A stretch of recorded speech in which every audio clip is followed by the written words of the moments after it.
त म्याच्योरिटी पनि त एउटा ज्ञान गर्नुपर्छ नि हैन। तात्तातै यदि कस्तो हुन्थ्यो होला त्यति बेला सम्झौता भएको विभिन्न माग राखेका जेनजी समूहहरू एउटा पोइन्टमा आउनुभयो, एग्री गर्नुभयो। मैले देखिरहेको छु कतिपय समूहहरू अहिले जिल्लातिर लागिसक्नुभयो। अब यो सम्झौता फेरि अलपत्र पर्ने स्थिति देख्नुहुन्छ कि देख्नुहुन्न? 23 गतेको घटनामा चाहिँ अहिलेसम्म कोही पनि जिम्मेवार हुन नपर्ने, 24 को लागि चाहिँ सोसल मिडियामा कता कहाँ संलग्न भएको देखियो, तिनीहरूलाई चाहिँ पक्रेर मुद्दा चलाउने। अनि सम्झौता हेर्दा त्यस्तो नयाँ कुरा केही पनि छैन। यो संविधानमा चाहिँ कमिट गरिसकेको कुरा हैन। विगतमा पनि सशस्त्र सङ्घर्षपछि शान्ति सम्झौतामा चाहिँ कमिट गरेका कुराहरू। यो चाहिँ 3 महिना अगाडि नै राष्ट्रपतिसँग हुनुपर्ने थियो यो सम्झौता हैन। सायद संविधान संशोधनको प्रक्रिया चाहिँ यदि यो दुईटा दलले त्यति बेला कमिट गरे अनुसार यो अगाडि बढाए भए मुलुकले अर्कै कोर्स लिन्थ्यो होला अहिले हैन। बहस छलफल अर्कै विषयमा हुन्थ्यो होला हैन। यो आन्दोलन पनि टर्थ्यो होला। तैपनि अब हुने चुनावमा चाहिँ विदेशमा हुने व्यक्ति नेपालीहरूले भोट हाल्ने अवस्था चाहिँ देखिँदैन यो सम्झौता हेर्दा। कुन नैतिकता होला तपाईँको दलहरूसँग? यो हामी सुशासनको कुरा मान्दैनौँ हैन, आन्तरिक लोकतन्त्र दलहरूको कुरा त्यो मान्दैनौँ, अथवा संविधान संशोधन गर्ने कुरालाई मान्दैनौँ, अथवा भ्रष्टाचार नियन्त्रणको कुरा हैन। यहाँ त के छ र आखिर? अहिलेको मन्त्री परिषदका सदस्यहरूले सम्पत्ति विवरण सार्वजनिक गर्नुपर्ने भन्ने विषय चाहिँ यसमा आएन। कतिवटा पुस्तालाई तपाईँ हामीले हैन बलिदानीका लागि चाहिँ बाध्य पार्ने। योभन्दा उपयुक्त सरकार त्यो सम्बोधनका लागि एउटा प्रक्रिया सुरु गर्ने अरू हुन्छ कि हुँदैन त्यो ठेगान पनि छैन। राजु प्रसाद चापागाई सर, यहाँलाई स्वागत छ। धन्यवाद।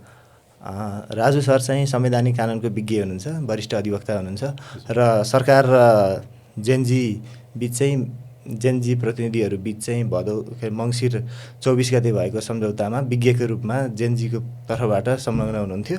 आज हामी जेनजी र सरकार बिच भएको 10 बुँदे सम्झौताको विषयमा र त्यो सम्झौता को विषयलाई अलिकति प्रश्न पार्ने गरेर कुराकानी गर्नेछौँ। सरकार र यो जेनजी प्रतिनिधिहरू बिच चाहिँ जुन सम्झौता भयो 10 बुँदे, त्यसको मुख्य सन्देश चाहिँ के हो? अब यस्तो छ, एउटा त यो विस्मृतिमा नजाओस् हैन। कुनै पनि आन्दोलन भइसकेपछि त्यसले केही न केही परिवर्तन पनि ल्याएको छ, सन्देश पनि दिएको छ समाजलाई हैन। युवा वर्गकै बारेमा पनि एक खालको दृष्टिकोण थियो, अहिले चेन्ज भइरहेको छ हैन। उनीहरूको एजेन्सीलाई चाहिँ स्वीकार गर्ने, उनीहरूसँग पनि कन्सल्टेसन गर्नुपर्छ हैन। अब युथको पनि इन्क्लुजन हुनुपर्छ सबै क्षेत्रमा भन्ने त्यो सन्देश पनि गएको छ। र सुशासन भ्रष्टाचारको जति मन्त्र जपे पनि विगतदेखि हैन त्यसमा खासै उपलब्धि भएन। पछिल्लो चरणमा झन् बढी यो चाहिँ झाँगिँदै गयो हैन। एकदमै उच्च ओहदामा रहेका व्यक्तिहरू जो प्रति चाहिँ आशा भरोसा समाजले राख्यो र लामो योगदान पनि छ कतिपय हिसाबले राजनीतिक रूपले, तर उनीहरू आफै पनि त्यसमा चाहिँ हैन फँसिरहेको, क्रेडिबिलिटी गुमाइरहेको यस्तो बेलामा चाहिँ युवाहरूले राजनीतिमा एक ढङ्गको चाहिँ चासो राखेर हैन विकृतिहरूको विरुद्धमा चाहिँ उहाँहरू जसरी आन्दोलनमा आउनुभयो र त्यसले एउटा परिवर्तन ल्यायो। यद्यपि त्यसका साइड इफेक्ट पनि छन् थुप्रै हैन। त्यसलाई पनि हामीले कसरी एड्रेस गर्ने, म्यानेज गर्ने भन्ने कुरा छ हैन। त्यति धेरै हैन साइड इफेक्ट हुन जरुरी थियो कि थिएन, अनि त्यो कसरी भयो भन्ने पनि त्यो आफ्नो ठाउँमा छ।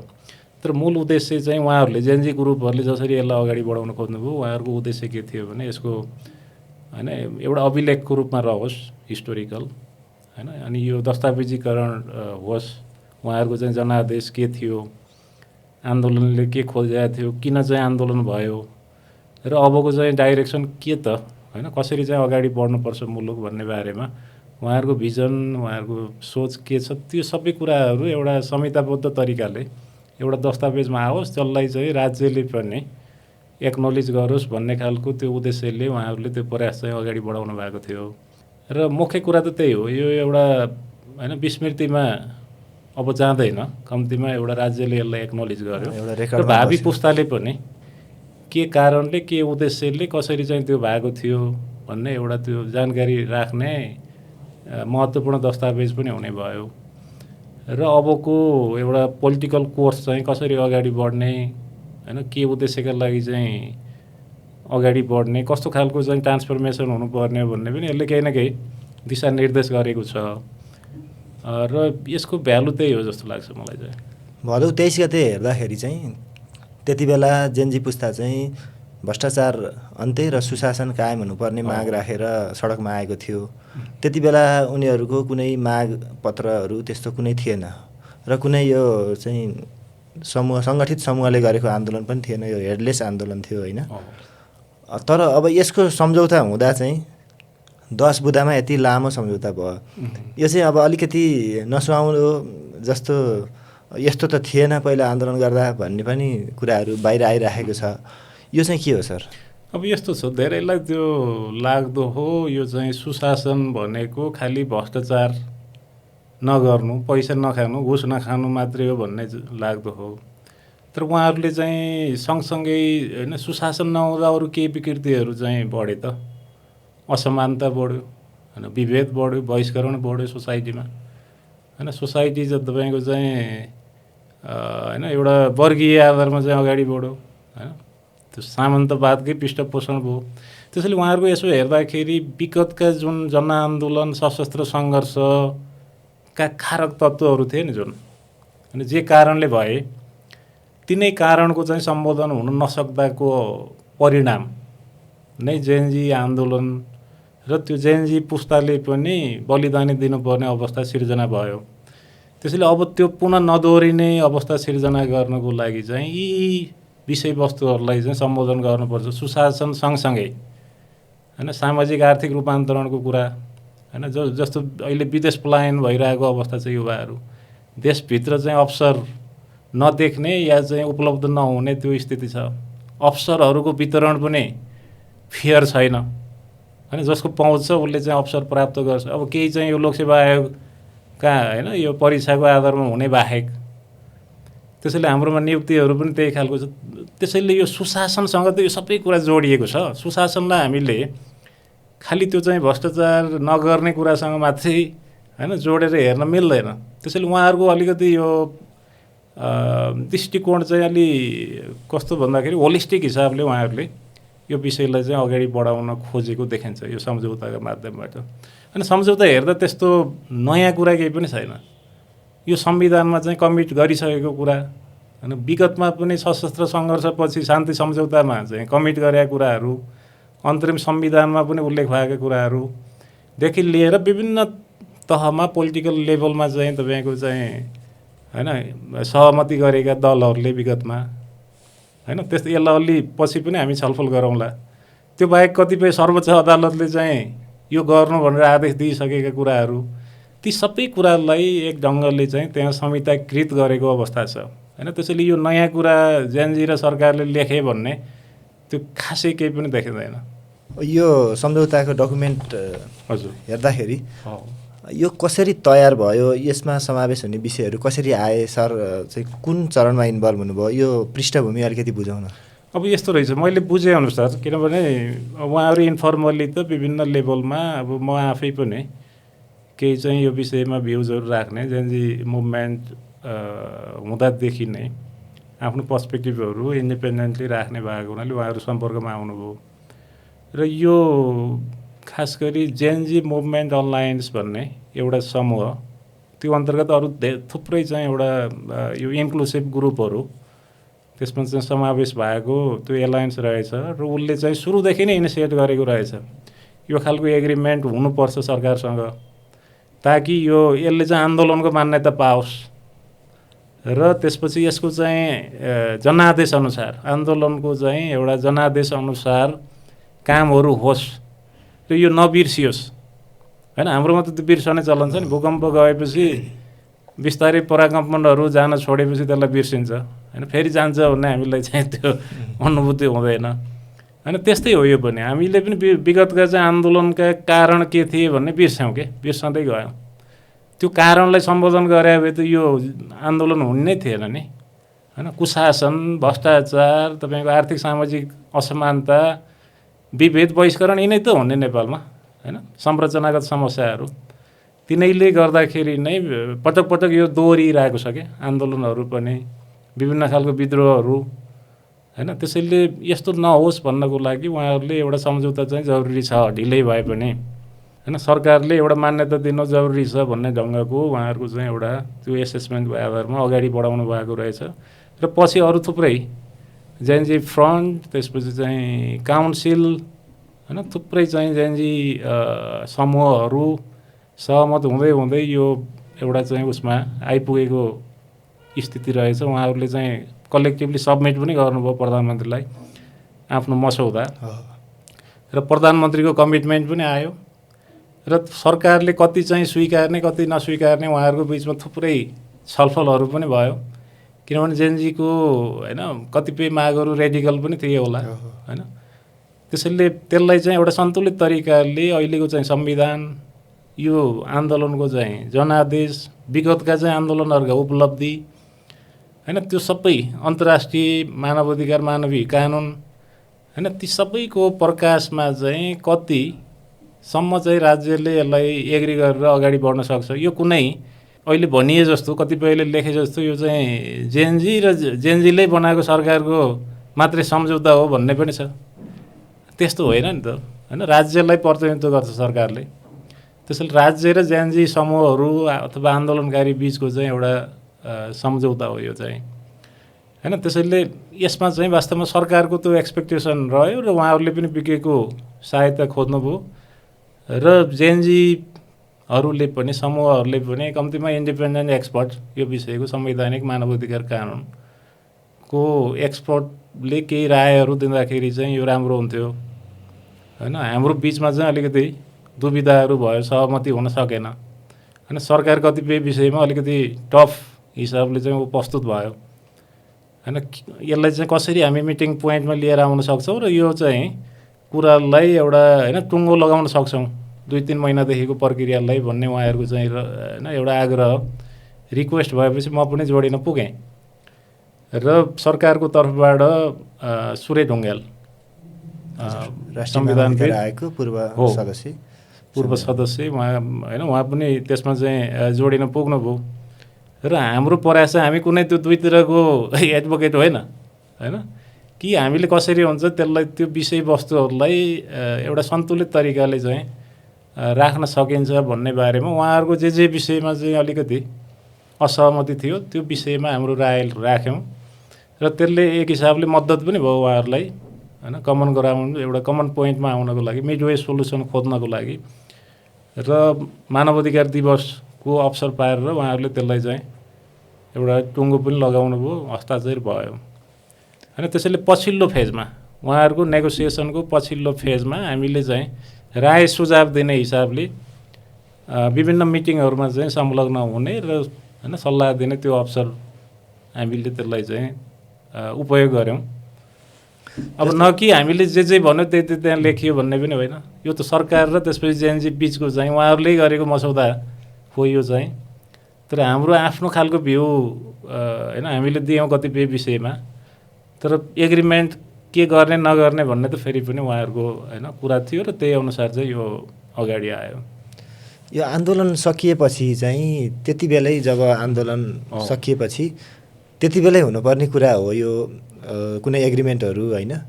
अब यो चाहिँ 3 महिना ढिलो आयो। 3 महिना ढिलो पनि कति बेला आयो भने यो सरकार पनि जेएनजी प्रतिनिधिहरू जो आन्दोलनकारी शक्ति थियो त्यो शक्तिले नै को सहमतिमा सरकार बनेपछि चाहिँ यो सम्झौता भयो होइन। यो चाहिँ 3 महिना अगाडि नै राष्ट्रपतिसँग हुनुपर्ने थियो यो सम्झौता भन्ने खालको मतहरू पनि छ नि होइन। मत त यसको बारेमा विभिन्न खालको छ र हाम्रो अब यो डेमोक्रेसीमा त्यो ढङ्गको विभिन्न अभिव्यक्तिहरू हुन्छ नै। तर हामी के बिर्सिनु हुँदैन भने यो आन्दोलनको प्रकृति कस्तो रह्यो होइन। यो कति लामो समय चल्यो होइन। यसलाई कसले चाहिँ तपाईँको होइन यसलाई अगाडि बढायो भनेर यो सबै कुरा हेर्नु पऱ्यो नि त। अघि यहाँले भने जस्तो यो अर्गनाइज एउटा फोर्सले होइन आह्वान गरेर भएको आन्दोलन पनि थिएन होइन। एउटा पुस्ता होइन जेएनजी जुन होइन एउटा जेनेरेसन छ होइन त्यो जेनेरेसनका अब भनौँ नवयुवाहरूले फिल गरेर उहाँहरूले चाहिँ यो भएन हामी पनि अग्रसर हुनुपर्छ भनेर एउटा पोलिटिकल्ली कन्सियस युवाहरू चाहिँ अगाडि आएर गरेको होइन यो चिज थियो। तर धेरै लामो पनि यसले चाहिँ समय लिएन। 2 दिनको बिचमा धेरै परिवर्तन पनि भयो। त्यो अन्योलताको बिचमा होइन जे जसरी त्यसलाई चाहिँ म्यानेज गर्नु पर्थ्यो त्यो एक खालको चाहिँ होइन नयाँ सरकार बन्ने संसद विघटन हुने त्यो प्रक्रियाबाट यो चाहिँ गुज्र्यो र तत्काल त्यो सम्झौता भनेको त यसले त म्याचुरिटी पनि त एउटा ज्ञान गर्नुपर्छ नि होइन तात्तातै यदि कस्तो हुन्थ्यो होला त्यति बेला सम्झौता भएको अहिले त विरोध भइरहेको छ किनभने जेनजी पनि एकदमै म्याचुर्ड भएर उहाँहरू अब इलेक्सन भनेको एकदमै महत्त्वपूर्ण छ होइन इलेक्सन मार्फत मात्रै कतिपय एजेन्डाहरूलाई चाहिँ हामीले सम्बोधन गर्न सक्ने रहेछौँ भन्ने कुरामा अहिले आइपुग्नु भएको छ नि उहाँहरू होइन त्यो त एकदमै राम्रो कुरा हो नि होइन यसलाई चाहिँ एउटा सही कन्स्ट्रक्टिभ दिशामा अगाडि बढाउनको लागि त किनभने हिजो अहिले नै हामीलाई चाहिँ संविधान संशोधन हुनुपर्छ प्रत्यक्ष निर्वाचित कार्यकारी चाहिन्छ भन्दै गरेकाहरू पनि त्यो चाहिँ होइन रहेछ किनभने यो चाहिँ लेजिटिमेट तरिकाले मात्रै हामी अगाडि बढ्नु पर्ने रहेछ त्यो नै दिगो हुन्छ होइन निर्वाचन नै एउटा यस्तो माध्यम हो जहाँ चाहिँ जनताले आफ्नो अधिकार प्रयोग गर्न सक्छन् होइन जनताको सार्वभौमिक अधिकारको डाइरेक्टली अभ्यास गर्ने एउटा माध्यम भनेको चाहिँ इलेक्सनै हो होइन त्यहाँ नै हाम्रो एजेन्डाहरू लिएर जान सक्छौँ अथवा लानलाई प्रेरित गर्न सक्छौँ पोलिटिकल पार्टीहरूलाई भन्ने त्यो ढङ्गले चाहिँ तपाईँको एउटा बिस्तारै म्याचुरिटी गेन गर्दै विषयवस्तुलाई राम्रोसँग चाहिँ उहाँहरूले बुझ्दै अध्ययन गर्दै होइन यो अर्ग्यानिकै हो जस्तो लाग्छ मलाई प्रक्रिया होइन अगाडि हुन सकेको भए राम्रो हुन्थ्यो त्यो चाहिँ अलि अर्गनाइज तरिकाको एउटा आन्दोलन भएको भए त्यो हुन्थ्यो पनि होला होइन माग अगाडि सारिन्थ्यो त्यसपछि चाहिँ तपाईँको त्यसलाई कसरी रेस्पोन्ड गर्ने भन्ने हुन्थ्यो वार्ता टोली हुन्थ्यो होला दुईवटा नेगोसिएसन हुन्थ्यो एउटा एग्रिमेन्ट हुन्थ्यो त्यसको आधारमा चाहिँ सरकार बन्ने हो कि होइन संविधान संशोधन गर्ने हो कि त्यो ढङ्गले अगाडि बढ्थ्यो त्यो हुन सकेन तर त्यसको चाहिँ विशिष्ट त्यो त्यति बेलाको परिस्थिति जुन विषम थियो होइन जटिल थियो भन्ने कुरा त राष्ट्रपतिका चाहिँ अभिव्यक्तिहरू त्यति बेलाका विभिन्न वक्तव्यहरू होइन त्यसले पनि जाहेर गरेको छ नि होइन त्यसलाई हामीले चाहिँ अहिले फेरि बिर्सेर होइन 23-24को त्यो होइन सन्दर्भलाई बिर्सेर आइडियल कुरा खोजेर त हुँदैन होइन तर ढिलै भए पनि यो ढङ्गको एउटा उहाँहरू सहमतिमा आउनु त्यसले त उहाँहरूलाई नि बाँध्ने भयो नि त अब होइन यो संविधानका उपलब्धिलाई हामीले चाहिँ मानेर अगाडि बढ्छौँ भनेको छ होइन यसलाई चाहिँ आधार बिन्दु मानेर एउटा चाहिँ बेस लाइन मानेर हामी चाहिँ आधार रेखा मानेर अगाडि बढ्नुपर्छ भन्ने छ होइन भनेको त त्यो त एकदमै सकारात्मक हो नि होइन उहाँहरूले व्यवस्था परिवर्तन भन्दा पनि एउटा ट्रान्सफर्मेसन खोजेको सोसियो इकोनोमिक चाहिँ ट्रान्सफर्मेसन खोजेको व्यवस्थालाई नै चाहिँ इफेक्टिभ बनाउन खोजेको होइन विगतका चाहिँ बाचाहरू जुन पुरा भएनन् ढाँट्ने छल्ने कुरा भयो होइन त्यसलाई चाहिँ सम्झाउने यो सम्झौताको माध्यमबाट र त्यसपछि राम्रा कुरालाई चाहिँ गर्नलाई सबैलाई प्रेरित गर्ने जस्तै एउटा उदाहरण यसमा चाहिँ संविधान संशोधन सुझाव आएको कुरा छ नि होइन यो नयाँ कुरा हो र कङ्ग्रेस र एमाले यो राष्ट्रिय उनीहरूले चाहिँ सहमतिको सरकार भने के गरे होइन दुई दल चाहिँ तपाईँको चाहिँ उनीहरू मिलेर सरकार बनाउनको लागि त्यसलाई अगाडि सारिरहेको थिए होइन त्यो चाहिँ खासमा त्यो नियत खराब राखेर अगाडि सारिया रहेछ भन्ने देखिन्छ नि अहिले किनभने कहिल्यै पनि उनीहरूले त्यो बारेमा बहस गरेनन् छलफल गरेनन् त्यो अनुसारको चाहिँ एउटा प्रक्रिया पनि अगाडि बढेन तर अहिले चाहिँ त्यही कुरा हो नि त नयाँ कुरा त केही पनि छैन होइन अहिले संशोधन गर्नुपर्छ भन्ने पनि होइन होइन जेनजीको त्यो एग्रिमेन्ट जेनजी र सरकार बिचको एग्रिमेन्टमा त्यो विषय आएको छ संविधान संशोधनका विभिन्न यी विषयहरूमा चाहिँ अध्ययन छलफल गरेर होइन प्रतिवेदन तयार गर्नलाई एउटा स्वतन्त्र आयोग चाहिँ बनाउने भन्ने कुरा छ होइन त्यसैले यो चाहिँ एउटा स्वाभाविक हो जस्तो लाग्छ मलाई होइन यो विशिष्ट परिस्थितिमा त्यो हुन सकेन तर बिस्तारै ती सबै कुराहरूलाई कन्सोलिडेट गर्दै होइन त्यसलाई यथार्थपूर्वक तरिकाले बुझ्दै होइन कति चाहिँ गर्न सकिन्छ र कुन डाइरेक्सनमा अगाडि बढ्न राम्रो हुन्छ नेपालको सन्दर्भमा मुलुकको हितको लागि भन्ने हिसाबले उनीहरूले त्यो सुशासनलाई नै सेन्टरमा राखेर होइन त्यसैको इलाबोरेसन हो होइन सुशासन सामाजिक आर्थिक न्याय अथवा रूपान्तरणको जुन उहाँहरूको माग हो र त्यसैको इलाबोरेसन भन्दा बढी त्यहाँ खासै केही पनि छैन यो भदौ 23 र 24को घटनालाई चाहिँ अलग अलग हेरेर पनि व्याख्या भइरहेको छ होइन भदौ 23 गतेको चाहिँ जेनजी नवयुवाहरूको चाहिँ असन्तुष्टि त्यो आक्रोश थियो त्यसमा सरकारले दमन गर्यो र त्यो भोलिपल्ट चाहिँ एउटा आक्रोश थियो प्लस त्यसमा चाहिँ विभिन्न स्वार्थ समूहहरूले आफ्नो चाहिँ उद्देश्य त्यो आन्दोलनलाई चाहिँ गलत दिशातिर लगे राज्यका सम्पत्तिहरू नष्ट पारे भन्ने खालको भनाइहरू छ होइन यो सम्झौताले चाहिँ कतिपय के विषय छ भने त्यसमा भोलिपल्टको चाहिँ तोडफोडहरूमा संलग्नहरूलाई पनि उन्मुक्ति दिने गरी आयो कि भन्ने मतहरू पनि आइरहेको छ। हो होइन, कतिपयको मैले हेरेँ पढेँ पनि, कतिपय मिडियाले लेखाए पनि छ होइन त्यो विषयमा। र हामीले वास्तवमा त्यो समग्रतामा यो सम्झौतालाई हेर्नुपर्छ होइन। एउटा त प्रस्तावनामा यो चाहिँ जेनजी आन्दोलनको क्रममा भएका गम्भीर मानवाधिकार उल्लङ्घन र हिंसाजन्य ज्यादतीका घटनाहरूको निष्पक्ष छानबिन भएर जवाफदेहिता वहन गराउनुपर्छ र दण्डहीनता अन्त्य हुनुपर्छ भन्ने कुरामा होइन दुवै पक्ष भनौँ न आन्दोलनकारी र सरकारको बिचमा त्यो सहमति भएको देखिन्छ होइन। उहाँहरूले त्यो बाचा गर्नुभएको छ। र अर्को चाहिँ होइन यो धारा 2 मा गएर हामीले हेऱ्यौँ भनेदेखि यहाँले भने जस्तो कतिपय कुराहरूलाई फरक दृष्टिकोणले हेर्नुपर्छ होइन। अघिल्लो 23 गतिको राज्यको चाहिँ शक्तिको होइन दुरुपयोग भयो, अत्यधिक चाहिँ बल प्रयोग भयो र त्यो बल प्रयोगको कारणले गर्दाखेरि एउटा गैर न्यायिक हत्या लगायतका गम्भीर मानवाधिकारका उल्लङ्घनहरू भएको भन्ने आरोपहरू छ र त्यो आरोपको चाहिँ निष्पक्ष छानबिन भएर जिम्मेवारलाई जवाफदेही बनाउनुपर्छ भन्ने कुरा यसमा बोलिएको छ भने होइन। 24 गतिको हकमा पनि यो सम्झौतामा त्यसलाई स्वीकार गरिएको छ होइन। आन्दोलनकै गतिविधि मात्रै भएका छैनन्, निश्चित रूपमा अपराधिक मनसाय राखेर सुनियोजित सङ्गठित तरिकाले चाहिँ अपराध होइन जन्ने घटनाहरू त्यो दिन घटेका छन्। आगजनीदेखि लिएर विभिन्न होइन सम्पत्तिहरू नष्ट गर्ने व्यक्तिको होइन सार्वजनिक र त्यस्ता कुराहरूलाई पनि छुट्याएर जति चाहिँ आन्दोलनको हिस्साको रूपमा स्वाभाविक रूपमा होइन एउटा विरोध प्रकट भएको अवस्था हो भोलिपल्ट। किनभने 23 गतेको घटनाले अझ बढी चाहिँ आक्रोश थप्यो होला होइन। जेएनजी मात्र नभएर अरू पनि जनताहरू जो चाहिँ फ्रस्ट्रेटेड भएर होइन बसेका थिए उनीहरू पनि बाहिर आयो होला नि सडकमा सपोर्टको लागि। र त्यो स्वाभाविक एउटा रियाक्सन स्वरूप एक खालको चाहिँ होइन बदला स्वरूप होइन 23 केहीलाई पनि राम्रोसँग सम्बोधन सरकारले यदि त्यही बेलुका गरेको भए पनि होइन त्यो स्थिति आउने थिएन होला या अलि मिटिगेटेड भएर चाहिँ तपाईँको कम क्षति हुन्थ्यो होला होइन। यी यावत कुराहरू छन् र त्यसलाई एक्नोलेज गरेको छ यसमा होइन। उहाँहरूको असन्तुष्टि के रहेछ भने 23 गतिको घटनामा चाहिँ अहिलेसम्म कोही पनि जिम्मेवार हुन नपर्ने, 24 को लागि चाहिँ प्रहरी त एउटा पक्ष हो नि त त्यति बेलाको राज्य पक्ष भयो होइन, राज्य पक्ष हो नि एकतर्फी तरिकाले। त्यसपछि चाहिँ जो युवाहरू चाहिँ सोसल मिडियामा कता कहाँ संलग्न भएको देखियो तिनीहरूलाई चाहिँ पक्रेर मुद्दा चलाउने यो चाहिँ एकपक्षीय भयो। उता आयोग पनि गठन गरेको छ।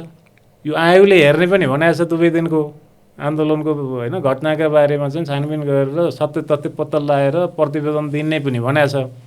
अनि हामीलाई फेरि उल्टो चाहिँ गिरफ्तार गरेर त्यसपछि चाहिँ दुःख दिने कतिपय उहाँहरूको चाहिँ यातना पनि दिएको भन्ने खालको गुनासो पनि छ। अब यो गुनासो चाहिँ जेएनजीको समूहहरूबाट सङ्गठित तरिकाले आइसकेपछि राज्यको पनि एउटा जिम्मेवारी त हुन्छ होइन। त्यो गुनासोलाई विधिवत तरिकाले चाहिँ उहाँहरूले होइन कुनै एउटा मेकानिजममा त्यो पुर्याउने र त्यो मेकानिजमले त्यसको बारेमा अलिकति स्क्रिनिङ गर्ने, कतै पूर्वाग्रह राखेर प्रतिशोध छान्नको लागि कसैलाई गिरफ्तारी भएको होइन मुद्दा चलाइएको अनावश्यक तरिकाले कारण बिना होइन अपराधिक मनसाय नराखिकन आन्दोलनमा पुगेका मान्छेलाई पनि त्यस्तो भएको छ भने त यो त राज्यको जहिले पनि जिम्मेवारी हो नि त होइन। त्यसलाई छानबिनको दायरामा ल्याएर त्यसपछि चाहिँ उपयुक्त उपाय अपनाउने त्यसलाई करेक्ट गर्नको लागि। त्यसैले त्यो प्रयोजनको लागि दुई पक्ष चाहिँ त्यहाँनिर एउटा चाहिँ विधि प्रक्रियामा उहाँहरू एग्री गरेको अवस्था छ। त्यो के भने यही आयोग जुन अहिले बनिरहेको छ त्यो आयोगलाई चाहिँ थप एउटा टिओआर चाहिँ दिने र त्यसैले नै त्यो उजुरीहरू हेरोस् होइन। जो गिरफ्तार परेको अथवा मुद्दा अहिले खेपिरहेको अवस्था छ होइन उहाँहरूको चाहिँ गुनासो छ हामी कुनै अपराधिक चाहिँ होइन एउटा उद्देश्य राखेर गरेको होइन, हामी त आन्दोलनमा चाहिँ सहभागी भएको होइन, त्यति कारणले हामीलाई मुद्दा चलाइयो र हामी त्यो कुनै योजनाबद्ध तरिकाले सङ्गठित सुनियोजित तरिकाले अपराध होइन कर्म गरेको होइन भन्ने छ भने त्यो त सुनवाईको अवसर त जसलाई पनि एउटा दिनु पर्यो र त्यो सबै विषयहरू चाहिँ हेरेर सरकारलाई उपयुक्त सिफारिस गर्ने गरी होइन त्यो मेकानिजम त्यहाँनिर एउटा दुवै पक्षले चाहिँ एग्री गरेको अवस्था छ। फेरि त्यो के छ भन्दाखेरि तपाईँको त्यो सिफारिस गर्दैमा त्यो चाहिँ लागु हुने पनि होइन, फेरि प्रचलित कानुन त छ। त्यो कानुनको मातहतमा विभिन्न निकायहरू छन् होइन। ती निकायले फेरि हेर्छ जस्तै मुद्दा फिर्ता भनेको छ नि त, सिफारिस भइहाल्यो मुद्दा फिर्ता भने पनि अदालतको अनुमति बिना त मुद्दा फिर्ता हुँदैन। फेरि प्रचलित कानुनले होइन कस्ता मुद्दा फिर्ता हुने कस्ता नहुने भन्ने पनि व्यवस्था गरेको छ। त्यसैले त्यो दण्डहीनतालाई चाहिँ चेक गर्नको लागि, त्यो नहोस् भन्नको लागि यही सम्झौतामा पनि धेरै छेकबारहरू छ होइन। एउटा त उजुरी लिने कुरा होइन, ब्ल्याङ्केट रूपमा सबैलाई अब छोड्ने आजदेखि भने पनि होइन होइन। दोस्रो चाहिँ त्यो आयोगले चाहिँ उजुरी लिइसकेपछि त्यसलाई छानबिन गर्ने, स्क्रिनिङ गर्ने स्वतन्त्र तरिकाले होइन। तेस्रो उसले चाहिँ सिफारिस गर्ने, सिफारिस अनुसार चाहिँ प्रचलित कानुन अनुसार फेरि होइन कहाँ के गर्न सकिने हो त्यो कानुनसँग सङ्गतिपूर्ण हुने गरी चाहिँ त्यसपछि होइन त्यो उपायहरू चाहिँ लिने कुरा छ होइन। त्यसैले अर्को त्यहाँ एउटा थ्रेसहोल्ड पनि छ फेरि होइन। कस्तोले मात्रै उजुरी गर्न पाउँछ या चाहिँ तपाईँको हिरासत मुक्त हुन सक्छ भने जो सुनियोजित तरिकाले जस्तै ज्यान मार्ने कसुर लगायत अरू गम्भीर अपराधमा होइन सङ्गठित र भएको हुन सक्ने सुनियोजित तरिकाले चाहिँ लागेको छैन त्यो मात्रै तपाईँको हुन सक्ने भयो फेरि।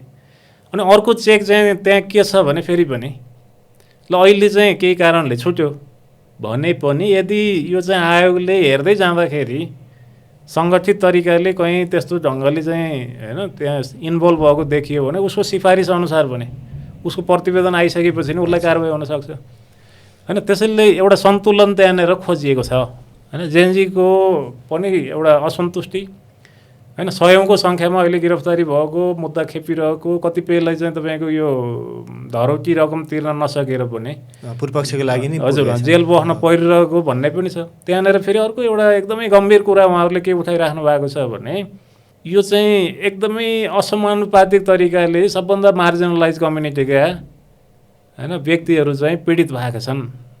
को गिरफ्तार भएका छन् भन्दा जनजाति होइन, दलित समुदाय होला, आर्थिक रूपमा पछाडि हजुर होला, कोही त्यो एकदमै चाहिँ ठालु वर्गको मान्छे छैन। फेरि पनि यो गरिबीको चाहिँ अपराधीकरण भयो अनि फेरि अदालतले पनि उनीहरूलाई नै सब होइन एउटा चाहिँ त्यो धरोटी रकम पनि अलि बढी मागेर फेरि त्यो तिर्न नसकेर पनि जेल बस्नु पर्ने अवस्था सिर्जना भयो भन्ने छ। त्यसैले यो विषयलाई त गुनासो आइसकेपछि होइन यसलाई प्रक्रियामा लगेर हेर्ने दोहोऱ्याएर र त्यसपछि त्यसमा समाधान दिने एउटा मेकानिजम चाहिँ चाहिन्छ भन्ने ढङ्गले त्यो राखिएको छ। र यो कुनै पनि हिसाबले यो दण्डहीनतालाई प्रमोट गर्ने उद्देश्यले त्यो राखेको पनि देखिँदैन होइन। यसको दुरुपयोग नै हुन भएन, यसको सही चाहिँ उपयोग हुनु पऱ्यो होइन गुड कजको लागि। अर्को चाहिँ यो दलीय भागभण्डाहरू, सार्वजनिक संस्थाहरूको दलीय भागभण्डा र अनि पदमा पुगेकाहरूको चाहिँ सम्पत्तिहरू उनीहरू त्यो छानबिन गर्ने विषय एउटा उच्चस्तरीय आयोग गठन गर्ने भन्ने कुरा छ होइन। त्यसमा चाहिँ फेरि यो सम्पूर्ण सार्वजनिक पदमा नियुक्त निर्वाचित मनोनित भनिएको छ, यसमा अवधिहरू केही भनिएको छैन, यो सोलोडोलो राखेको जस्तो छ होइन। अब यसले चाहिँ अब फेरि यो काम नहुने हो कि अब यहाँ 46 सालदेखि यताको चाहिँ छानबिन गर्नुपर्छ भनेर बेला बेला दलहरूले भन्छन्, कसैले फेरि अब अस्ति केपी ओलीले 7 सालदेखि गरौँ भन्नुभयो होइन। यस्तो चाहिँ अलिक भेग विषयहरू आउँदाखेरि चाहिँ यो कार्यान्वयन नहुने सम्भावना देखिन्छ नि फेरि होइन। यसमा यस्तो छ, म जति पनि त्यहाँ छलफलमा चाहिँ सहभागी भएँ मैले बुझेको के छ भने एउटा कुनै पनि घटना चाहिँ भइसकेपछि उजुरी गयो भने अख्तियार दुरुपयोग अनुसन्धान आयोगले हेर्छ। अब अरू चाहिँ यो सम्पत्ति सम्बन्धी पनि होला शुद्धिकरण होइन, अरू थुप्रै चाहिँ निकायहरू पनि छन्। तर यहाँ उहाँहरूले चाहिँ हेर्न खोजेको के हो भने त्यसमा कम्प्लिटली यहाँले पढ्नुभयो भने जस्तै यो कस्तो प्रक्रिया हुने त यस्तोमा चाहिँ होइन कुन कसरी अकाउन्टेबल बनाउने, हाम्रो कानुनी चाहिँ संस्थागत प्रबन्धको अवस्था के छ होइन, विधि प्रक्रिया के हो भनेर यो आयोगको जुन क्षेत्राधिकार छ नि त्यो चाहिँ यो अख्तियारको भन्दा पृथक छ। के कारणले चाहिँ अख्तियार त छ सबै छ तर हाम्रोमा किन भ्रष्टाचार बढिरहेको छ होइन, किन सुशासन चाहिँ तपाईँको चाहिँ प्रवर्तन हुन सकेको छैन होइन, के खोट छ, संस्थागत खोट हो कि तपाईँको चाहिँ होइन नीतिगत हो कि कानुनी हो कि व्यवहारजन्य हो कि हाम्रो एजुकेसन सिस्टमै हो कि। त्यसैले यसले चाहिँ अलिकति यो रुट कजतिर गएर यो आयोगले हेर्ने खोज्ने र त्यसको चाहिँ प्रपर एउटा सोल्युसन दिने होइन। दलीयकरण किन बढिरहेको छ होइन, किन यो चाहिँ सम्पत्ति थुपार्ने होइन प्रवृत्ति बढ्यो अकुत होइन कमाउने आर्जन गर्ने किन यो होइन जीवनशैलीदेखि लिएर यो विभिन्न कुराहरू छन् त्यो त्यहाँ उल्लेख छ यो जेएनजीहरूकै उहाँहरूले कोइन गरेको आफै पर्पोज गरेको चिज हो यो चाहिँ होइन त्यसैले यो यावत विषयको बारेमा एउटा अध्ययन गरेर होइन प्रतिवेदन दिने र सुझाउने कहाँ कानुनी चाहिँ सुधार गर्नुपर्नेछ जस्तै अब नीतिगत भ्रष्टाचारको कुरा पनि छ नेपालमा होइन त्यसमा चाहिँ कहीँ नीतिगत खोट होला मानिलिउँ अब यो अख्तियार दुरुपयोग अनुसन्धान आयोग ऐनको दफा 4 खमा हेऱ्यो भने यो चाहिँ मन्त्री परिषदको सामूहिक नीतिगत निर्णय वा यसको समितिको निर्णय चाहिँ अख्तियारले हेर्न नपाउने भन्ने छ होइन कतिपय हाम्रो स्वार्थको द्वन्द्व सम्बन्धी तपाईँको त्यसलाई नियमन गर्ने खासै कानुन पनि छैन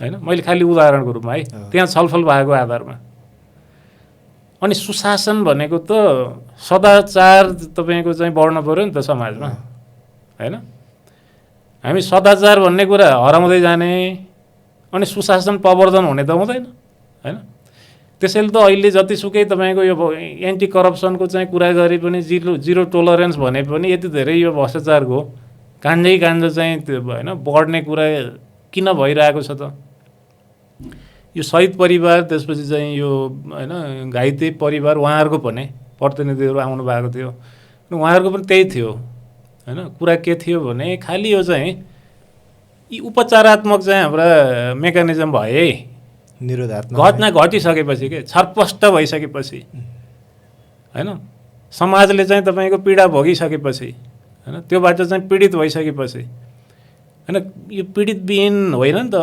करप्सन पनि एकातिर खर्चिनुपर्ने पैसा अर्कोतिर तपाईँको चाहिँ अर्काले खाइरहेछ नि होइन राम्रो बाटो बन्थ्यो होला कर्णालीमा चाहिँ हस्पिटल बन्थ्यो होला अर्को चाहिँ ठाउँमा तपाईँको के हुन्थ्यो होला त्यो राजस्वले तर यताबाट चोरिया छ नि त्यसलाई होइन त्यसैले यो सीमान्तकृत समुदाय विपन्न वर्ग नै फेरि पीडित हुने हो भ्रष्टाचारको कारणले पनि होइन त्यसैले यो अवस्था नै सक्पर चाहिँ नआओस् भन्नको लागि चाहिँ के होइन संस्थागत चाहिँ सुधार गर्नुपर्ने कुराहरू छ होइन नीतिगत कानुनी चाहिँ सुधार गर्नुपर्ने कुरा छ त्यो सुझाउनु पर्यो यो विभिन्न चाहिँ होइन दलीयकरणदेखि लिएर यो भागबन्डाको संस्कृतिदेखि लिएर होइन अनि यो सम्पत्तिको कुराहरूमा होइन किन यो चाहिँ ट्रान्सपेरेन्ट भइरहेको छैन होइन सम्पत्तिको त्यो डिस्क्लोज गर्ने भन्ने छ नि त होइन र पनि त्यो कहीँ न कहीँ कानुन देखाएर फेरि त्यसलाई गोप्य राख्ने के भन्ने पनि ढङ्गले त्यसलाई चाहिँ उगाइराखेको छैन हेर्नुहोस् होइन त्यसैले यो सबै कुरालाई अध्ययन गरेर हेरेर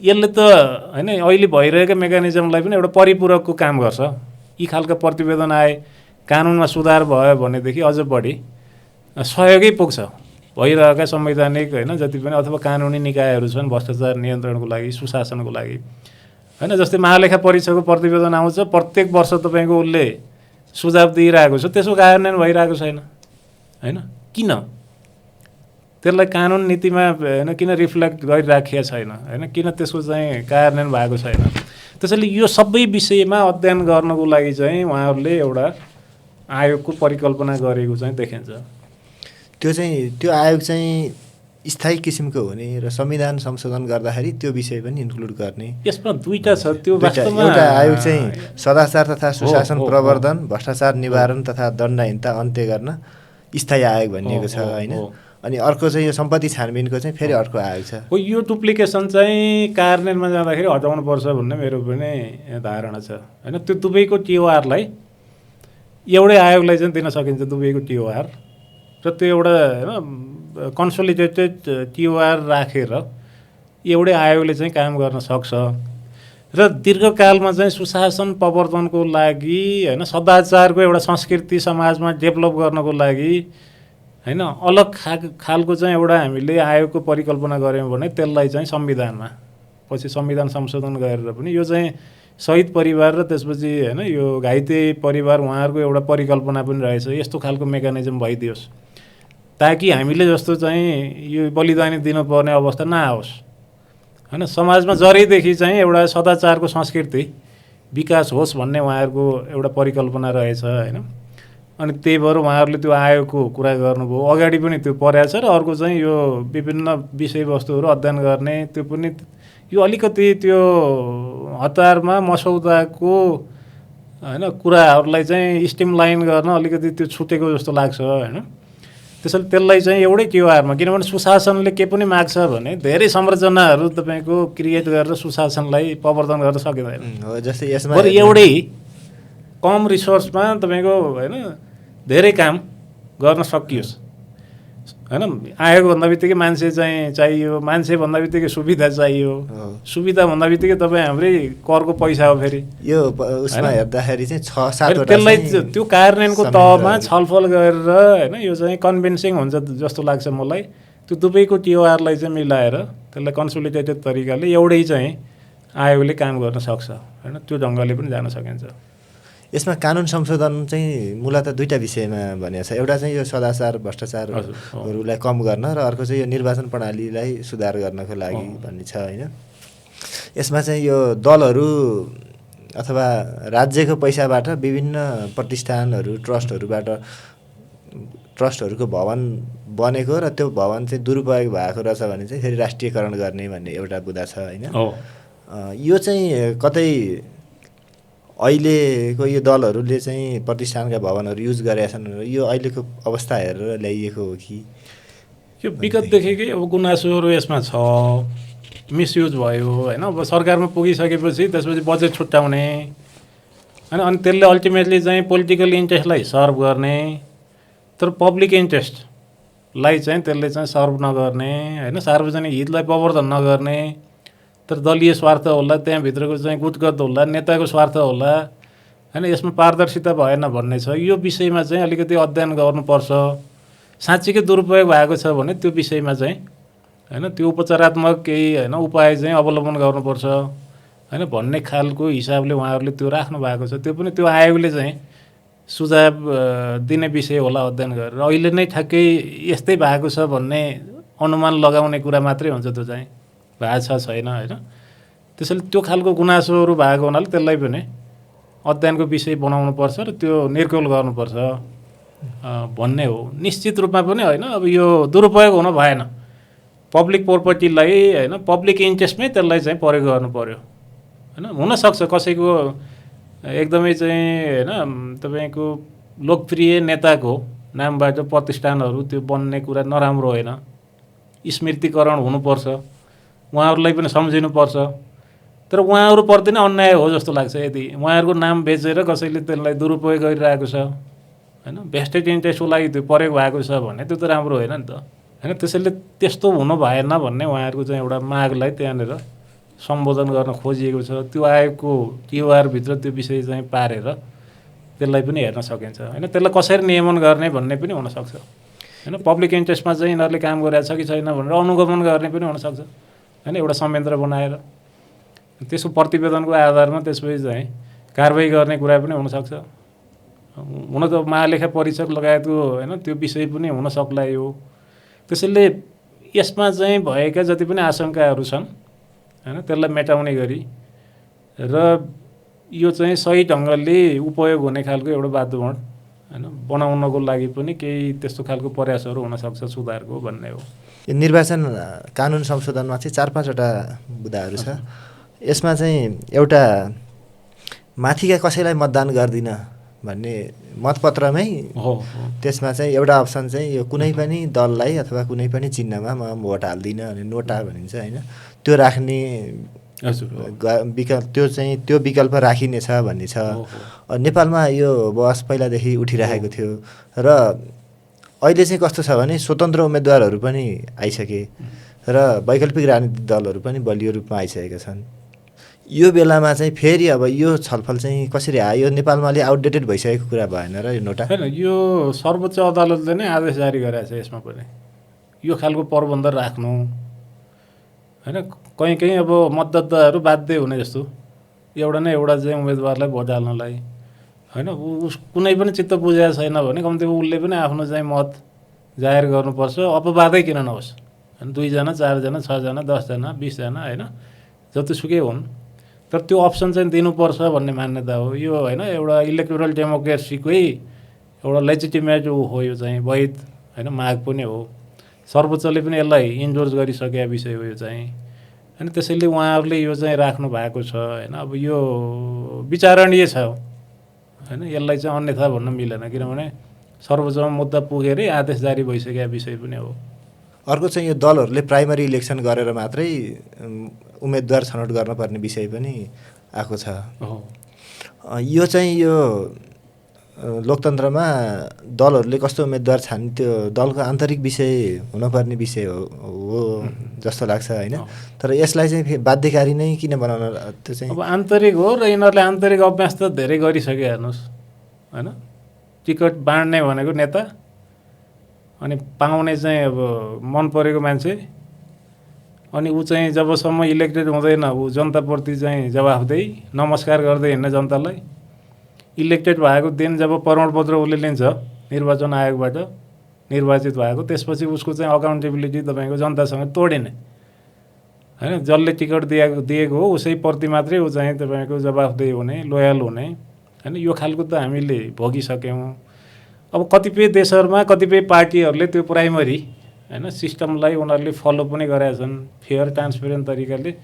जो सबभन्दा चाहिँ होइन एउटा पपुलर छ, कार्यकर्ताहरूले रुचाउँछन् उही मान्छे होइन इलेक्टेड भएर आउने, अगाडि जाने, त्यो खालको पनि बाहिर अभ्यासहरू छ होइन। त्यो लोकतान्त्रिक अभ्यासै हो।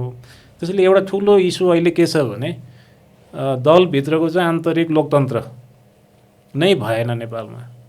यो सुदृढ नगरेसम्म होइन दलभित्र तानाशाही हुने, त्यसपछि चाहिँ तपाईँको हाम्रो मुलुकमा चाहिँ लोकतन्त्र हुने त हुँदैन नि त सँगसँगै होइन। त्यसैले मुलुकमा यदि हामीले लोकतन्त्रलाई सुदृढ गर्ने हो भने दलभित्र पनि तपाईँको लोकतन्त्रै हुन पर्यो होइन। त्यो कसरी हुन्छ त भन्दाखेरि लोकतन्त्रको एउटा आधार भनेको त कम्पिटेटिभनेस हो नि त, प्रतिस्पर्धा हो।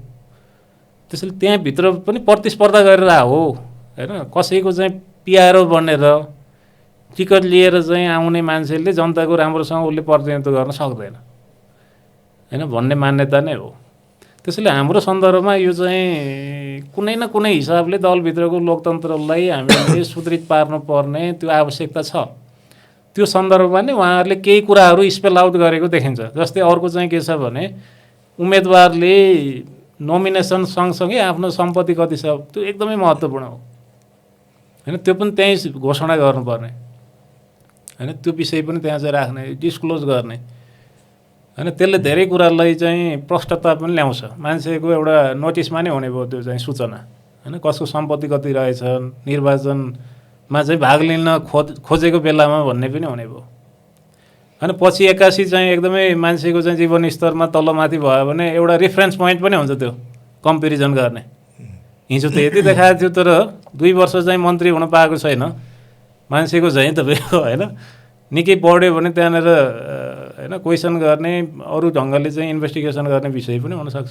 जस्तै अर्को यो दलको अध्यक्ष पनि 2 कार्यकालभन्दा बस्न नपाउने भन्ने पनि विषय आयो हो होइन। यी विभिन्न विषयहरू कसरी उठेको छ भने यो चाहिँ एउटा होइन उहाँहरूले वास्तवमा त्यही दलभित्र सुशासन भएन, लोकतन्त्र भएन, तानाशाही भयो भन्ने ढङ्गले आएका छन् होइन। अब 2 कार्यकालको कुरा छ। अर्को चाहिँ तपाईँको युवाहरूको उमेर चाहिँ के अरे यो उम्मेदवार हुन नपाउने 25 वर्षको कारणले गर्दाखेरि त्यसलाई चाहिँ 21 मा झार्नुपर्छ भन्ने पनि छ होइन। तर यी सबै विषयवस्तुहरू एउटा के छ भन्दाखेरि अध्ययनको विषय बनाउने त्यसलाई होइन। कति उपयुक्त हो होइन भनेर स्टडी गरेर एउटा खालको चाहिँ तपाईँको परामर्श गरेर छलफल गरेर त्यसलाई चाहिँ टुङ्गो लगाउने र कति संविधान संशोधन गर्नुपर्ने विषयलाई चाहिँ पछि आउने निर्वाचित भएर आउने संसदले सरकारले त्यो प्रतिवेदनको आधारमा चाहिँ होइन त्यो संशोधनको प्रक्रियालाई अगाडि बढाउने भन्ने छ होइन। त्यसैले तिनलाई चाहिँ हामीले कसरी बुझ्नु पर्यो भने एउटा सब्जेक्ट म्याटरको रूपमा विषयवस्तुको रूपमा होइन छलफल हुनुपर्ने, परामर्श हुनुपर्ने र त्यसलाई टुङ्गो लगाउनु पर्ने डेलिबरेसनको प्रक्रियाबाट होइन। त्यो ढङ्गले बुझ्न जरुरी हुन्छ जस्तो लाग्छ। निश्चित रूपमा उहाँहरूको यो खालको मागहरू चाहिँ रहेको छ र त्यसलाई चाहिँ एउटा होइन स्थान चाहिँ यो सम्झौताले दिएको छ। त्यो भनेको के होइन भने अहिले तुरुन्तै यो चाहिँ सबै कुराहरू कार्यान्वयनमा जान्छन् भन्ने पनि होइन।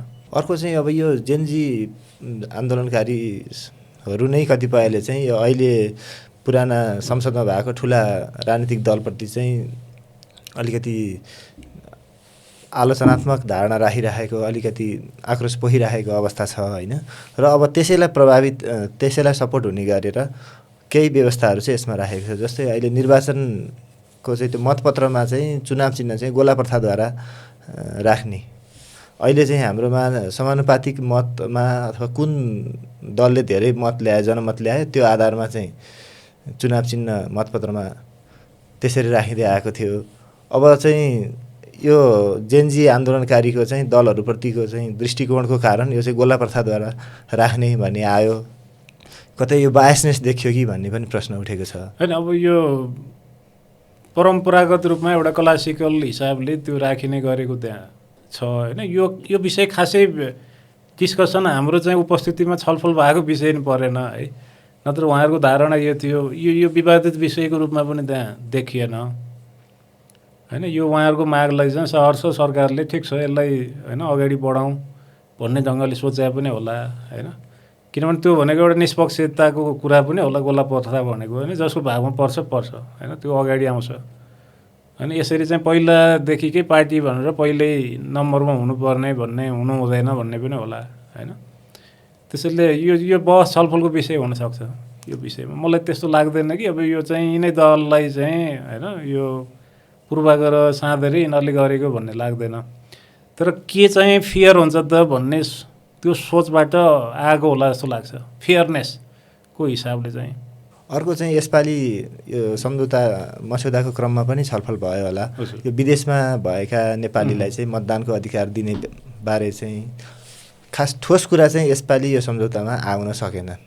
त्यो अनुसारको कानुन बन्दोबस्त गर्ने केही भाषा त यसमा छ, तैपनि अब हुने चुनावमा चाहिँ विदेशमा हुने व्यक्ति नेपालीहरूले भोट हाल्ने अवस्था चाहिँ देखिँदैन यो सम्झौता हेर्दा होइन। त्यो विषयमा चाहिँ किन हामीले छलफल के भइरहेको थियो र किन यो विषय आउन सकेन? अब यस्तो यो विभिन्न ढङ्गले सरकारले पनि कमिट गरेर हामी यसपालि गर्छौँ भन्दै छलफलमा छौँ, अध्ययनमा छौँ, के होइन गर्दैछौँ भन्ने ढङ्गको चाहिँ त्यो निर्वाचन आयोगसँग कुराकानी भएको भन्ने त्यो होइन अब अध्ययन भएको भन्ने सुनेकै हो हामी सबैले पनि बाहिरबाट होइन। त्यसैले यो अब भ्यालिड पनि हो यो पोइन्ट, यो पनि सर्वोच्च अदालतमा गएर त्यसपछि त्यो मुद्दामा आदेश दिएको विषय पनि हो। विगतमा दलहरूकै सरकारले यसलाई चाहिँ कार्यान्वयनमा लानुपर्ने हो, उनीहरूको दायित्व थियो। त्यसैले त्यो भएको हुनाले जेएनजीले पनि यो विषयलाई पहिलेदेखि होइन उहाँहरूले उठाउँदै आएको पनि हो। सरकारले केही प्रयास चाहिँ गर्न खोजेको पनि देखिन्छ, तर ठ्याक्कै यही निर्वाचनमा यो कति सम्भव छैन भन्ने कुरा अझै पनि क्लियरली एउटा क्लियर कट त्यो चाहिँ भ्यू आएको छैन। कम्तीमा यो चाहिँ एग्रिमेन्टको एउटा विषय हुँदाखेरि यसले यही इलेक्सनमा नभए पनि यसपछिका इलेक्सनहरूमा पनि अहिले कुनै हिसाबले प्राविधिक तरिकाले सम्भव भएन भने पनि होइन यसले चाहिँ भोलि गएर भए पनि एउटा मेटेरियलाइज होला होइन, यथार्थमा यो चाहिँ बदलिएला भन्ने ढङ्गले यसमा राखिएको भन्ने मैले बुझ्छु होइन। किनभने यो चाहिँ ठ्याक्कै हुन्छ हुँदैन अझै पनि क्लियर चाहिँ आन्सर आइसकेको छैन, त्यो सरकारले जवाफ देला या निर्वाचन आयोगले देला। तर यो चाहिँ एउटा भ्यालिड माग नै हो होइन। फेरि यो सर्वोच्चले नै इन्डोर्स गरिसकेको हुनाले यसमा अन्यथा केही भन्न मिलेन। यो हुनु हुँदैन, यो नराख्नु होइन नराख्नु पर्ने राख्यो भन्नै मिलेन होइन। किनभने नेपाली नागरिकहरू एउटा नारा पनि छ होइन, रेमिटान्स चाहिँ चल्ने, पैसो चल्ने, नोट चल्ने, त्यसपछि भोट नचल्ने हो त होइन। अहिले जतिसुकै हामीसँग यहाँ यत्रो सञ्चित छ, आज पनि मैले न्युज हेरिरहेको थिएँ होइन, फरेन करेन्सीको यति सञ्चित छ, त्यो कहाँबाट आयो, के को आधारमा सरकार ढुक्क भएर बसेको छ 17 महिना तपाईँको चाहिँ होइन हामी आयात धान्न सक्ने भनेर।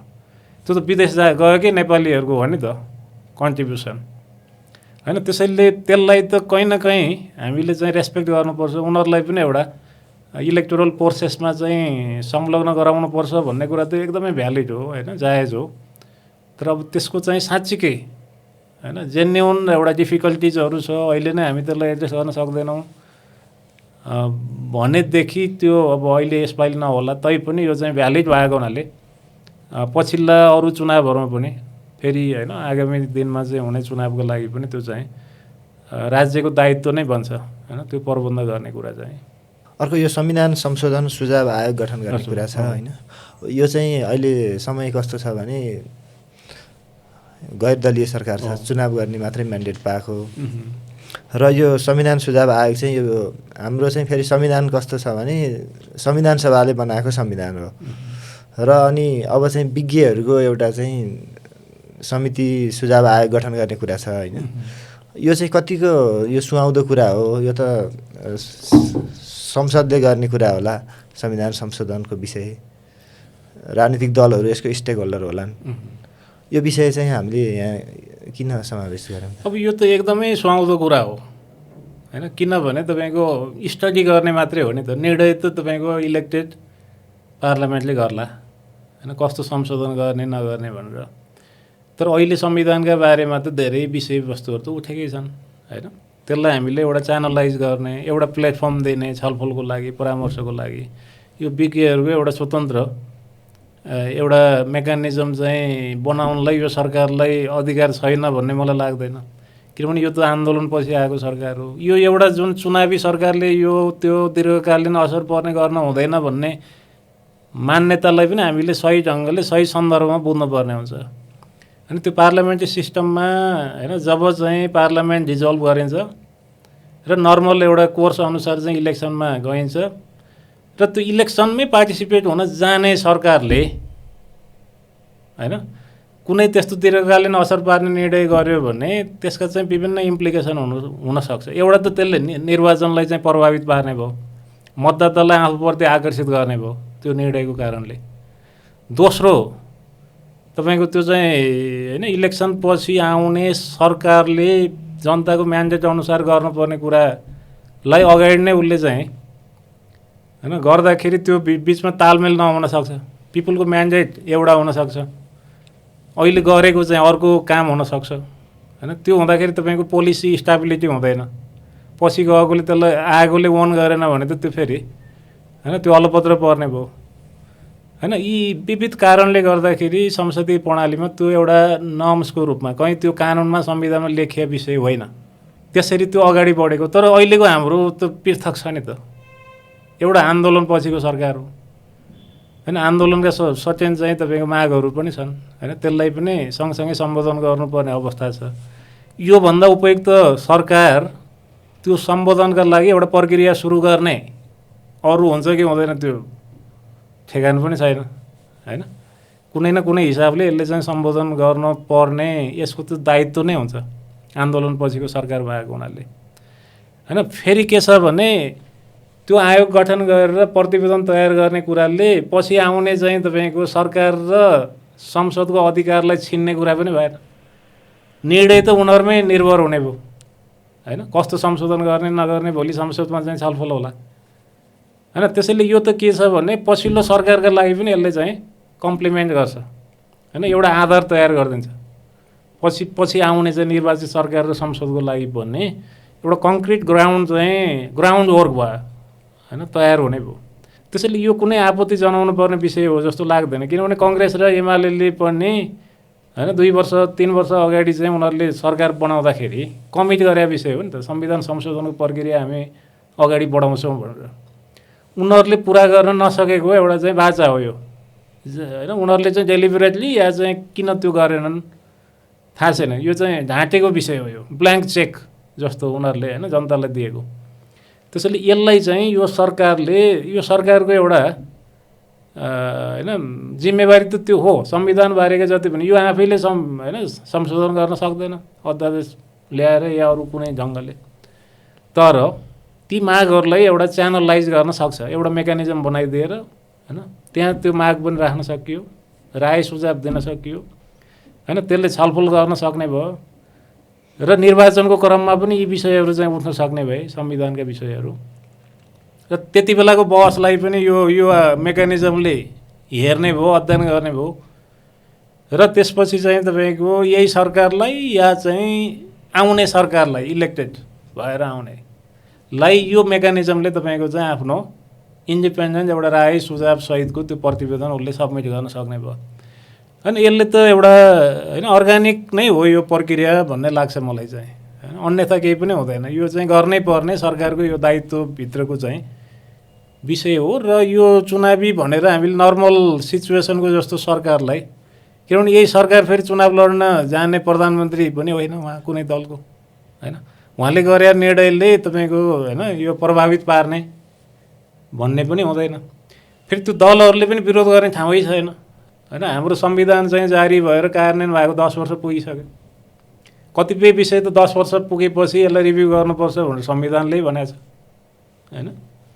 भने नभए पनि स्वाभाविक के हुन्छ भने 10 वर्ष 1 दशक कार्यान्वयनमा गइसकेपछि सीमावलोकन गर्ने भनेको यो चाहिँ एउटा नर्मल प्रक्रिया नै हो विश्वव्यापी रूपमा पनि होइन। संविधान बनेको 10 वर्ष पुगिसकेपछि तपाईँको हामीले कहाँनिर चाहिँ राम्रो गऱ्यौँ कहाँ नराम्रो गऱ्यौँ होइन। त्यो नराम्रो हुनुको पछाडिका कारण के हुन्, संविधान आफै हो कि अथवा चाहिँ तपाईँको यसका चालक सञ्चालक परिचालक होइन एक्टरहरू हुन्, या अरू चाहिँ तपाईँको विधि प्रक्रिया हामीसँग पुगेन कि, कानुन निर्माणदेखि लिएर विभिन्न कुराहरू इन्फ्रास्ट्रक्चर भएन कि होइन। यो सबै कुराको चाहिँ साङ्गोपाङ्गो मूल्याङ्कन गरेर त्यसपछि चाहिँ संविधान यहाँ भनिएको छ नि सम्झौतामा सबभन्दा चाहिँ ब्युटिफुल मलाई लागेको त्यही हो कि संविधानको कार्यान्वयनको चाहिँ समीक्षा गर्ने होइन, सीमावलोकन गर्ने भनेको छ होइन। उहाँहरूले त पुरै यो चाहिँ यो यति महत्त्वपूर्ण विषय हो कि जेनजी समूह सबैले यो संविधानलाई पुरै बोक्नु भएको छ उहाँहरूले यो सम्झौताको माध्यमबाट होइन, ओन गरेको अवस्था छ। र यसलाई अझ कसरी इफेक्टिभली कार्यान्वयन गर्ने यसका राम्रा कुराहरूलाई भन्ने चिन्ता सरोकार पनि यहाँ चाहिँ व्यक्त भएको देखिन्छ यो सम्झौतामा चाहिँ होइन। त्यसैले यो चाहिँ अन्यथा हो जस्तो मलाई लाग्दैन होइन। यो आयोग अहिले गठन हुन सक्छ, तर के हो भने गठन गर्दाखेरि सही मान्छे सही होइन एउटा चाहिँ मेकानिजममा राख्नु पऱ्यो। फेरि पनि हाम्रो त्यो चुकिरहेको देखिन्छ यो सरकार पनि होइन। कतिपय नियुक्तिहरू एकदमै विवादित पनि बनिरहेको छ होइन। मेकानिजमहरू बनाउँदाखेरि पनि अलिकति होइन सही ठाउँमा सही व्यक्ति रहने र उसले होइन कसैको पनि त्यो एकदम पूर्वाग्रह तरिकाले कुरा सुनेर होइन नसुनिकन त्यो चाहिँ एकदमै एउटा एकाडेमिक हिसाबले त्यसलाई चाहिँ एउटा रिसर्च बेस्ड हिसाबले इभिडेन्स बेस्ड हिसाबले अध्ययन गरेर बाहिरको पनि तुलनात्मक अनुभवहरू हेरेर अहिले चाहिँ मान्छेहरूमा एउटा भ्रम पनि छ होइन। कतै हाम्रो यो पार्लियामेन्ट्री सिस्टमै खराब हो कि होइन, यो इलेक्टेड कार्यकारी हुँदाखेरि त्यसले राम्रो गर्छ कि भन्ने पनि छ भने अरू देशका अनुभवहरू के छन् होइन। विभिन्न अध्ययन सर्वेक्षण हुन्छ नि त प्रत्येक वर्ष, जस्तै करप्सन होइन पर्सेप्सन सर्वे हुन्छ ट्रान्सपेरेन्सी इन्टरनेसनलको। अरू यो रुल अफ लको पनि तपाईँको चाहिँ सर्वेक्षण हुन्छ, रुल अफ ल इन्डेक्स, डेमोक्रेसी इन्डेक्स, के इन्डेक्सहरू छन् होइन, हङ्गर इन्डेक्स। त्यो इन्डेक्सले होइन सबभन्दा माथि टपमा देखाएका देशहरू कुन सिस्टम उनीहरूले अवलम्बन गरेका छन् त होइन। विभिन्न ढङ्गले यसलाई चाहिँ हेर्न सकिन्छ होइन। वर्स्टमा हुने सिचुएसन हुने चाहिँ देशहरू कुन छन् भनेर हेऱ्यो भने पनि एउटा पिक्चर आउँछ होइन। अस्थिर भएका एकदमै चाहिँ द्वन्द्व भइरहने देशहरू चाहिँ पार्लियामेन्ट्री छन् कि होइन, प्रेसिडेन्सियल डाइरेक्टली इलेक्टेड के छ भनेर पनि हेर्न सकिन्छ। अनि त्यसैले त्यो काम त यो यस्तो आयोगले गर्न सक्छ नि त यो सबै विषयमा होइन। एकाडेमिक एउटा evidence based research based solution दिन सक्छ नि त। माग गर्दैमा होइन त्यही हुनुपर्छ भन्न त मिल्दैन नि यस्तो विषयमा होइन। कन्ट्रीको लागि के सुटेबल हुन्छ। फेरि यो संविधान भने त सामाजिक सम्झौता न हो, सबै वर्ग समुदाय लिङ्ग वर्ण होइन जात जाति धर्म सबैका लागि जति सकिन्छ यसलाई स्वीकार्य बनाउने कुरा हो नि त होइन। त्यसैले हाम्रो जस्तो डाइभर्स सोसाइटीमा कस्तो खालको चाहिँ एउटा संवैधानिक विकास हुनुपर्ने हो भन्ने कुरामा पनि यसले एउटा डाइरेक्सन चाहिँ केही दिन सक्छ होइन यो आयोगले। त्यसैले संविधान त एउटा विकास हुँदै जाने कुरा पनि हो होइन। त्यो विकास गर्दै लानेतर्फ ध्यान नदिएको कारणले अहिले समस्या आएको छ होइन। सायद संविधान संशोधनको प्रक्रिया चाहिँ यदि यो दुईवटा दलले त्यति बेला कमिट गरे अनुसार यो अगाडि बढाए भए मुलुकले अर्कै कोर्स लिन्थ्यो होला अहिले होइन। बहस छलफल अर्कै विषयमा हुन्थ्यो होला होइन। यो आन्दोलन पनि टर्थ्यो होला। त्यसैले हामीले अलि दूरदर्शी हिसाबले नै हेर्नुपर्छ जस्तो लाग्छ होइन।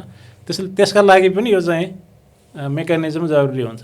यो सम्झौतामा चाहिँ एउटा पक्ष छुटेको जस्तो लाग्दैन, जस्तै आन्दोलनकारी शक्ति र सरकारबीच सम्झौता भयो र राजनीतिक दलहरू जो चाहिँ राज्य सञ्चालनको मुख्य शक्ति हो होइन, उनीहरू चाहिँ सरकारले पनि उनीहरूसँग धेरै कोअर्डिनेसन गरेको देखिँदैन।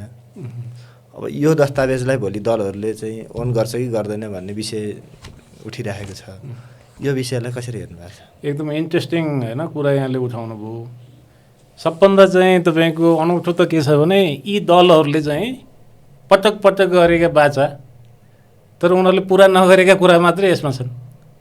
कुन नैतिकता होला तपाईँको दलहरूसँग? यो हामी सुशासनको कुरा मान्दैनौँ होइन, आन्तरिक लोकतन्त्र दलहरूको कुरा त्यो मान्दैनौँ, अथवा संविधान संशोधन गर्ने कुरालाई मान्दैनौँ, अथवा भ्रष्टाचार नियन्त्रणको कुरा होइन। यहाँ त के छ र आखिर होइन? त्यसैले यो परिस्थिति जन्ने मात्रै हो जस्तो लाग्छ यो दलहरू छुटेको कुरा चाहिँ। किनभने एउटा सरकार आयो, विगतमा नै हामी हेरौँ न होइन, अब त्यहाँ चाहिँ दलहरूले नै आन्दोलन गरेको अब राज संस्था निरङ्कुश होइन, निरङ्कुश राजतन्त्र हटाउनको लागि भन्ने खालको थियो। अहिले कतिपय अब यो एकतर्फी भयो भन्ने जस्तो पनि मान्छेहरूले कमेन्ट गरेको मैले सुन्छु होइन होइन, जेएनजीले बनाएको सरकार अनि जेएनजी नै उनीहरूसँग एग्रिमेन्ट गर्ने भन्ने पनि छ। त्यस्तो होइन होइन, राज्यसँगको एग्रिमेन्ट हो जेएनजीको। र कुनै न कुनै हिसाबले राज्यले ती दलहरूलाई पनि प्रतिनिधित्व गर्छ होइन, विगतदेखिका चाहिँ तपाईँको यी फोर्सेसहरू। अहिले डाइरेक्टली उनीहरूसँग वार्ता नभए पनि, त्यो टेबलमा नबसेको भए पनि होइन, यो राज्य र जेएनजीसँगको चाहिँ तपाईँको सम्झौता भएको हुनाले यसलाई पछि आउने जोसुकै पनि सरकारले यसलाई डिसोन गर्ने भन्ने हुँदैन होइन, नैतिक बन्धन हुन्छ। राज्य भनेको त तपाईँको सरकार त पर्पिचुअल यसको सक्सेसन पनि हुन्छ, अविच्छिन्न उत्तराधिकारवाला संस्था हो होइन। त्यो ओली सरकारकै एउटा उत्तराधिकार सरकार हो नि त्यो होइन, सुशीला सरकार। त्यसपछि अर्को चाहिँ इलेक्टेड भएर आउला होइन। एउटाले गरेको अनि नबोक्ने भने त ओली सरकार हुँदाखेरि इन्डियासँग चाइनासँग कोसँग के सम्झौता गरेका छन्, अब मैले मान्दैन भन्न मिल्छ र? मिल्दैन नि होइन। त्यसैले यो परिस्थिति जन्ने हिसाबले उनीहरू त्यो वार्ताको टेबलमा भएनन् होला, तर उनीहरूले गरेका बाचालाई यो सम्झौताले सम्झाइदिएको छ, उनीहरूलाई रिमाइन्ड गराएको छ होइन। यी चाहिँ तपाईँको होइन जति पनि कमिटमेन्ट प्रतिबद्धता यो चाहिँ सम्झौतामा छन् होइन, ती तपाईँहरूले विगतमा चाहिँ गरिसकेका, चाहे त्यो शान्ति सम्झौतामा होस् होइन, माओवादी र त्यसपछि चाहिँ तत्कालीन दलहरूको बिचको छ होइन सम्झौतामा, चाहे त्यसपछिका विभिन्न चाहिँ पोलिटिकल होइन अरू एग्रिमेन्टहरूमा होस्, उहाँहरूको बिचको सहमतिमा होस्, या चाहिँ 72 सालको संविधानमा होस्, त्यहाँ पनि सुशासन भ्रष्टाचार नियन्त्रणको कुरा छ होइन। यो चाहिँ दलहरूको चाहिँ लोकतन्त्रको कुरा पनि त्यहाँ छ। त्यसैले आर्थिक सामाजिक अधिकारका कुरा त थुप्रै छन्, कार्यान्वयन नभएर मात्रै हो। लामो लिस्ट छ नि त हाम्रो मौलिक हक हेऱ्यौँ भनेदेखि संविधानमा होइन। त्यसपछि संविधानको प्रस्तावनामा नै तपाईँको आर्थिक सामाजिक समानताको कुरा, रूपान्तरणको कुरा छ, दिगो शान्तिको कुरा छ होइन, दिगो विकासको कुरा छ। त्यसैले मैले त कसरी लिएको छु भने उहाँहरू त एकदमै एउटा आत्मालोचित हुनु पर्यो। उहाँहरूले कमिट गरेर त्यसलाई फुलफिल गर्न नसकेर, त्यसलाई सम्बोधन गर्न नसकेर अहिले फेरि तपाईँको चाहिँ मुभमेन्ट हुनुपर्ने र त्यसपछि चाहिँ यो खालको सम्झौतामा तिनै कुरा चाहिँ पुनरुत्पादन भएर आउने स्थिति सिर्जना हुँदाखेरि उहाँहरूले त यसलाई होइन वास्तवमा आत्मालोचना गरेर उहाँहरूले स्वीकार गरेर अब हामी यस्तो चाहिँ फेरि यी बाचाहरू चाहिँ पुरा नहुने, यी प्रतिबद्धताहरू होइन व्यवहारमा चाहिँ नउत्रने त्यस्तो स्थिति हामी हुन दिँदैनौँ भनेर उहाँहरूले त यो विषयलाई त घोषणापत्रमा राख्नुपर्छ। उहाँहरू निर्वाचनमा जसले सबभन्दा बढी युवाहरूको यो चाहिँ एस्पिरेसनलाई यो सम्झौताले जुन होइन त्यहाँ क्याप्चर गरेको छ नि, त्यसलाई घोषणापत्रमा राखेर उहाँहरूले कमिट गरेर जानुहुन्छ। सायद त्यही दलले चाहिँ अलिक बढी जनताको मत पनि पाउँछ होला जस्तो लाग्छ मलाई चाहिँ होइन। यसलाई त पोजिटिभली उहाँहरूले लिनुपर्छ र मेनिफेस्टोमा यसलाई रिफ्लेक्ट गर्नुपर्छ भन्ने लाग्छ। सरले अघि पनि भन्नुभयो यो शान्ति सम्झौता 63 सालमा भएको शान्ति सम्झौता अझै पनि कार्यान्वयन नहुँदाखेरि विभिन्न समस्याहरू देखिए र धेरै विषय त्यही कुराहरू कतिपय यसमा पनि समावेश छ। एकदम अब यो सम्झौता फेरि अलपत्र पर्ने स्थिति देख्नुहुन्छ कि देख्नुहुन्न? अब यस्तै सबैले तपाईँको होइन यसलाई पोजिटिभली नलिने, नेगेटिभ हिसाबले चाहिँ मात्रै हेर्ने, हाम्रोमा त यो कन्सपाइरेसी थ्योरीवाला पर्सपेक्टिभ छ नि त होइन। जहाँ पनि षड्यन्त्र देख्ने, षड्यन्त्रको सिद्धान्तको आधारमा मात्रै तपाईँको चाहिँ होइन धारणा बनाउने हो भने त हामी फेरि एउटा चाहिँ द्वन्द्वलाई हामी मैजारो नगर्दै फेरि अर्को द्वन्द्वको चाहिँ आधारहरू सिर्जना गर्दै जान्छौँ र फेरि त्यो चाहिँ तपाईँको रिकभर भएर जान्छ होइन। त्यसैले यी 7 सालदेखि अझै यो 62-63 होइन, राणा शासनको अन्त्यपछिका प्रतिबद्धताहरू छन् यहाँ होइन। आर्थिक सामाजिक समानता भनेको त तपाईँको 7 सालदेखिको हो नि त। के हो त्यो समाजवाद भनेको? कङ्ग्रेसले अगाडि सारेको अथवा होइन पुष्पलालको चाहिँ कम्युनिस्ट पार्टीले चाहिँ अगाडि सारेको समाजवाद भनेको त्यही होइन र बिपीले पनि त त्यो व्याख्या गर्नुभएको छ उहाँले। त्यति कुरा अहिलेका जनताले प्राप्त गर्न सकेको अवस्था छ त सबैले होइन। समतामूलक तरिकाले चाहिँ एउटा सम्मानजनक तरिकाले जीवन निर्वाह गर्ने अवस्था त छैन नि त होइन। त्यसैले यस्तो अवस्था फेरि रिकभर भइरहने स्थिति हुनु भएन होइन। त्यसको लागि हामीले द्वन्द्वका कारक तत्त्वहरूलाई सम्बोधन गर्नुपर्छ। सायद यो सङ्क्रमणकालीन न्याय छ नि जुन होइन, शान्ति सम्झौताले मार्ग निर्देश गरे अनुसार त्यसलाई हामीले समयमा टुङ्गाएको भए त्यो भनेको के थियो भने तपाईँको एउटा यो मानवाधिकार उल्लङ्घनका घटनाहरूमा छानबिन गरेर सत्य पत्ता लगाएर त्यसपछि न्याय दिने कुरा होइन, अनि संस्थागत रूपमा सुधार गरेर जाने कुरा थियो, पीडितहरूलाई परिपूरण होइन दिने कुरा थियो। अर्को चाहिँ द्वन्द्वका कारक तत्त्वहरूलाई चाहिँ सम्बोधन गर्ने कुरा थियो। कानुन नीति बनाएर संस्थाहरू होइन संस्थागत संरचनाहरू तयार गरेर अथवा व्यवहारिक हिसाबले चाहिँ तपाईँको यो चाहिँ व्यवहारजन्य कुराहरूमा चाहिँ सुधार गरेर एउटा संस्कृति चाहिँ सुशासनको संस्कृति बसाएर होइन, कानुनी शासनको संस्कृति बसाएर त्यो सम्बोधन गर्ने कुरा थियो होइन। हामी त्यहाँ पनि चुक्यौँ। त्यो चुक्दाको परिणाम नै हो यो चाहिँ। यदि सङ्क्रमणकालीन न्यायको अभिवारलाई हामीले सही ढङ्गले समयमा त्यसलाई पुरा गरेको भए पनि मुलुकले अर्को दिशा लिन्थ्यो होइन। हामीले त्यस्ता कुराहरूलाई थाँती राख्यौँ होइन। खालि सेना समायोजन अनि त्यसपछि संविधान बनाउने अनि होइन सरकार बनाउने त्यता मात्रै यो पोलिटिकल लेभलको जहाँ नेताहरू इङ्गेज हुन्छन् होइन, नेताहरूलाई प्रत्यक्ष चाहिँ एक हिसाबले लाभ पनि हुन्छ, त्यता मात्रै ध्यान गयो होइन। जनताको जीवनस्तर चाहिँ उकास्ने होइन, जनताको अवस्थामा चाहिँ सुधार आउने होइन, उनीहरूले जसले पिरोलेको छ नि सदियौँदेखि होइन त्यो कुराबाट उनीहरूले चाहिँ मुक्ति प्राप्त गर्ने, विभेद बहिष्करण होइन, असमानता होइन यस्ता कुराहरूबाट शोषण यस्तोमा ध्यान गएन, त्यही परिणाम हो। जेएनजीहरूले उठाएको पनि त नेपो बेबीको कुरा होइन, पहुँचको आधारमा मान्छेमा चाहिँ तपाईँको होइन विभेद हुने खाने हुँदा खानेको बिचको चाहिँ विभेद आखिर के हो? उहाँहरूले खोजेको नि सामाजिक न्याय र एउटा लोकतान्त्रिक भनौँ न समाजवाद, डेमोक्रेटिक सोसलिजमै हो नि होइन। रिसोर्सेसहरूमा केही वर्गको मात्रै पहुँच हुने खानेहरूको होइन। स्टेटका चाहिँ जति पनि चाहिँ मेकानिजमहरू छन् त्यो चाहिँ उनीहरूकै क्याप्चरमा हुने, मन परी तपाईँको त्यहाँ चाहिँ मान्छेहरू नियुक्ति हुने। अनि यो सबै अन्त्य हुनु पऱ्यो अनि बल्ल चाहिँ सुशासन हुन सक्छ भन्ने खालको कुरा न हो होइन। त्यसैले वास्तवमा के हो भने हामीले यी चाहिँ खोजेर अझै राम्रोसँग पर्गेलेर द्वन्द्वका कारक तत्त्वहरूलाई हामीले सम्बोधन गर्नै पर्छ, नत्र भने त यो रिकभर हुँदै जान्छ। कतिवटा पुस्तालाई तपाईँ हामीले होइन बलिदानीका लागि चाहिँ बाध्य पार्ने होइन, यो त कल्पनै थिएन नि हाम्रो होइन। 72 सालको संविधान आइसकेपछि पनि यस्तो चाहिँ तपाईँको भदौ 23-24 को जस्तो घटना यो मुलुकमा घट्ला होइन। त्यति धेरैले चाहिँ एउटा बलिदानी दिनुपर्ने होला त्यति छोटो समयमा होइन, 2 घन्टाको बिचमा 19 जनाले होइन तपाईँको चाहिँ बलिदानी दिनुपर्ने स्थिति होला भनेर कसले कल्पना गरेको थिएन नि त होइन। त्यसैले यो चाहिँ रिकभर हुने स्थिति हुनु हुँदैन होइन। सबैले सकारात्मक तरिकाले रचनात्मक तरिकाले के गर्दाखेरि मुलुकको चाहिँ होइन दीर्घकालीन हित हुन सक्छ भनेर अहिले त्यतातिर लाग्न जरुरी छ। त्यसको चाहिँ एउटा माध्यम भनेको इलेक्सनै हो होइन। निर्वाचनलाई नै हामीले चाहिँ केन्द्रमा राख्नुपर्छ। अब यो सरकारसँग 3 महिनाको अवधि बाँकी छ र चुनाव हुन पनि अब 3 महिनाको अवधि बाँकी छ। यो सम्झौता कार्यान्वयनमा चाहिँ सरकारले कति काम गर्न सक्छ र कति काम चाहिँ बाँकी राख्न सक्छ, सरले के बुझ्नु भएको छ? अब कतिपय कुरा जस्तै हिजो अस्तिको मिटिङ बसेर एउटा यो चाहिँ टिओआर के होइन संशोधन गरेको भन्ने कुरा बाहिर आएको छ होइन। कार्यान्वयन गर्ने विभिन्न मातहतका मन्त्रालयहरूलाई पनि निर्देशन के दिएको भन्ने ढङ्गले आएको छ।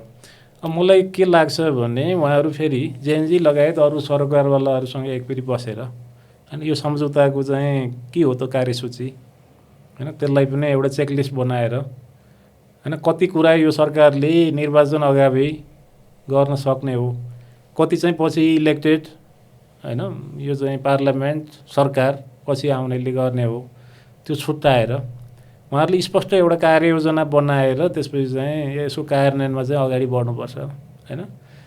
त्यसो गर्दाखेरि एउटा ट्रान्सपेरेन्ट पनि भयो, फेयर पनि भयो होइन, स्पष्ट हुने भयो सबैलाई। सरकारले यो सम्झौताको कति चिजलाई अहिले चाहिँ अगाडि बढाउँदैछ र कति पछिको लागि पनि यसले चाहिँ एउटा ग्राउन्ड चाहिँ तयार गर्दैछ। जस्तै यो संवैधानिक आयोगको कुरा छ, अर्को सुशासन भ्रष्टाचार सम्बन्धी होइन, त्यो दुईवटा भने पनि मैले त्यसलाई अघि भनिहालेँ, त्यो टिओआरलाई कम्बाइन गरेर त्यो एउटा हुनसक्छ। र सर्ट टर्ममा चाहिँ अहिले एडक बेसिसमा गर्नुपर्ने कुरालाई टुङ्गाएर निरन्तर सुशासन सदाचारमा चाहिँ गर्ने कुराका लागि चाहिँ यदि होइन यो पर्मानेन्ट आयोग बनाउने हो जेएनजीको चाहिँ एस्पिरेसन अनुसार भनेदेखि त्यसलाई संविधानमा पनि राख्न सकिन्छ भन्ने यसमा पनि छ होइन। त्यसलाई त्यो स्पेस दिएर अगाडि बढ्न सकिन्छ।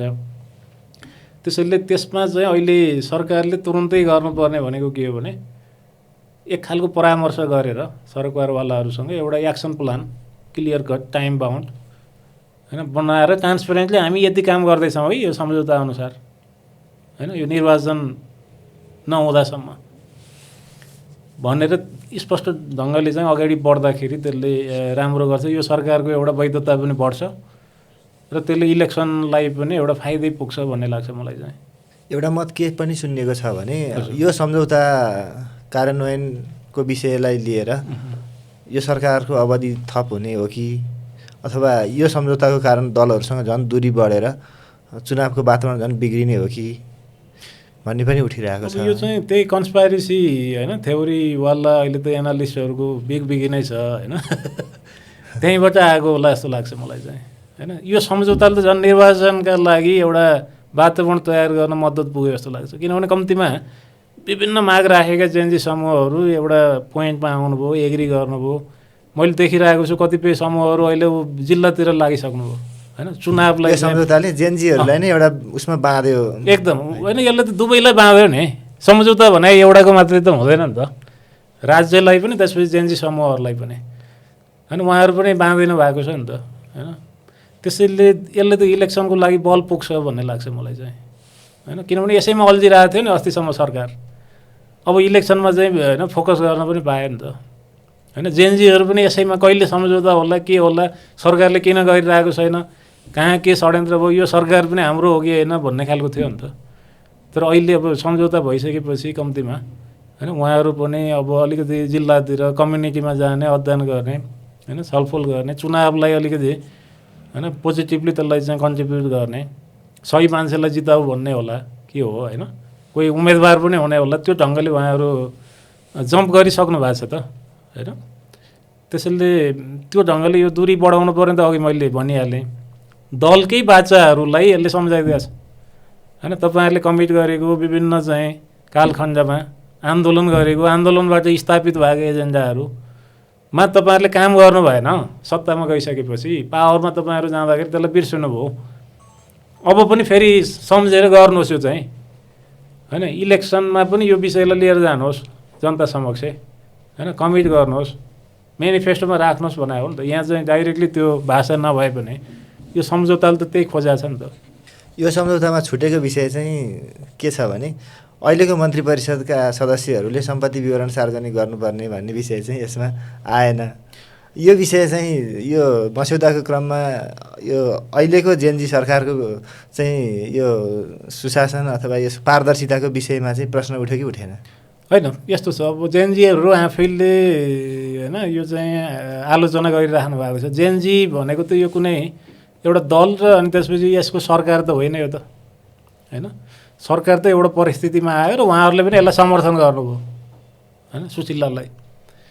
त्यसैले उहाँहरूको यो छुटेको भन्ने लाग्दैन होइन। माइक्रो लेभलको त्यो इस्युमा गएन होला। सुशासन भनेपछि यो आइहाल्यो होइन। पारदर्शिता बिना सुशासन हुँदैन होइन। यो सरकार चुकिरहेको छ कतिपय कुरामा होइन। हामी सबैले त्यहाँ आलोचना गर्नुपर्ने हुन्छ। नियुक्तिहरू विवादित भइरहेका छन्। नियुक्ति पूर्व अलिकति तपाईँको यो ब्याकग्राउन्ड चेक पनि गर्नुपर्छ मान्छेहरूको होइन, के छ कसो छ उहाँहरूको होइन, कहाँ चाहिँ कन्फ्लिक्ट अफ इन्ट्रेस्ट छ छैन, त्यो सबै हेरेर चाहिँ गर्नुपर्ने थियो। सेक्रेटेरिएटको कुरा गरौँ, महाधिवक्ताको कुरा गरौँ होइन। अब एकजना मन्त्रीकै बारेमा पनि विवाद भयो, कुलमानजीको होइन, त्यो चाहिँ नियुक्तिको विषयलाई लिएर। त्यसैले उहाँ आफै पनि फेरि एउटा पार्टीको तथ्यगत रूपमा भने अध्यक्ष हो, कानुनी रूपमा अर्को भए पनि भन्ने पनि छ होइन। त्यसैले यो स्थान चाहिँ दिनु हुने थिएन यो सरकारले होइन। यो सुशासनका बारेमा त खरो उत्रिनु पर्थ्यो। त्यसैले यहाँनिर अलिकति हाम्रो एकदमै ठुलै समस्या छ यो सोसाइटीमा जस्तो देखिन्छ है होइन। व्यक्तिहरू जो राम्रो भने पनि फेरि तपाईँ घुम्दै फिर्दै उसको संस्कार चाहिँ त्यही हुने भनेपछि कति धेरै त तपाईँको पेनेट्रेट गरे रहेछ कि यो चाहिँ कुशासनले होइन। त्यसैले यो कल्चरै बनिसकेको रहेछ जस्तो लाग्छ। आफन्त खोज्ने के गर्ने होइन, ट्रान्सपेरेन्सीलाई अलिकति बाइपास गर्ने, विधि प्रक्रियालाई अलिकति छोडेर सजिलो कम्फर्ट जोनमा बसेर चाहिँ कसरी गर्ने भन्ने मान्छेले त्यो सोचै त्यो बन्न थालेछ कि होइन। एकदमै राम्रो होला भनेकोमा पनि तपाईँको ती खालका समस्याहरू चाहिँ देखिने भनेपछि जसले नियतै खराब राखेर आउँछ उसले त नराम्रो गरेर नै भइहाल्यो होइन। त्यसैले उहाँहरूले सचिनुपर्छ, सचाउनुपर्छ, एक्नोलेज पनि गर्नुपर्छ होइन। गल्ती भएको कुरालाई कसैले औँलाइसक्यो भनेदेखि त्यो विषयलाई चाहिँ उहाँहरूले होइन एक्नोलेज गर्नुपर्छ। अब यो सम्पत्ति खोइ किन हो उहाँहरूले होइन यसलाई चाहिँ ट्रान्सपेरेन्ट नगरेको होइन, त्यो बुझाएको मात्रै हो कि होइन के हो त्यो चाहिँ होइन भन्ने न्युजहरू पनि आइरहेको थियो। त्यसलाई पारदर्शी बनाउनुपर्छ। केले छेक्या हो त त्यो चाहिँ त्यो गर्नलाई मैले पनि बुझाएको छैन। त्यो चाहिँ सामान्य कुरा हो। जबकि अब यही सम्झौताले भन्दैछ होइन। अब निर्वाचनमा चाहिँ मनोनयन दर्ता गर्नेले होइन सम्पत्तिको विवरण पनि राखेर उसले दिनुपर्छ होइन। त्यो व्यवस्था गर्छौँ भनिसकेको त त्यसैले बाँच्छ होइन। सरकारलाई त्यो छुट छैन यसलाई होइन यो गोप्य राखिरहने, डिस्क्लोज गर्नुपर्छ भन्ने लाग्छ। हुन्छ सर, धेरै धेरै धन्यवाद। हस्, यो अवसरको लागि धेरै धन्यवाद।